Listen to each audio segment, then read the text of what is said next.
തൃശൂർ ജില്ലയിൽ മുകുന്ദപുരം താലൂക്കിൽ വടമ വില്ലേജിലാണ് പാമ്പുമേക്കാട്ട് ഇല്ലം സ്ഥിതി ചെയ്യുന്നത്.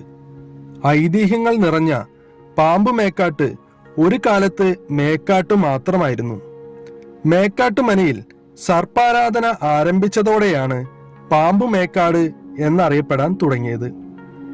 ഐതിഹ്യം: മന്ത്രതന്ത്ര പ്രാവീണ്യരായിരുന്നുവെങ്കിലും ദുസ്സഹമായ ദാരിദ്ര്യ ദുഃഖം അനുഭവിക്കാനായിരുന്നു മേക്കാട്ട് മനക്കാരുടെ വിധി. ആ കാലത്തൊരിക്കൽ ദാരിദ്ര്യ ദുഃഖത്തിന് നിവൃത്തി ഉണ്ടാകണമെന്ന പ്രാർത്ഥനയുമായി മനക്കിലെ മൂത്ത നമ്പൂതിരി ചരിത്ര പ്രസിദ്ധമായ തിരുവഞ്ചിക്കുളം ക്ഷേത്രത്തിൽ ഒരു വ്യാഴവട്ടക്കാലം നീണ്ടു നിൽക്കുന്ന ഭജനമിരിക്കാൻ ആരംഭിച്ചു. ഒരു രാത്രി വാസുകി എന്ന സർപ്പരാജൻ കയ്യിൽ മാണിക്യക്കല്ലുമായി പ്രത്യക്ഷപ്പെട്ടു. സർപ്പരാജന്റെ സാന്നിധ്യം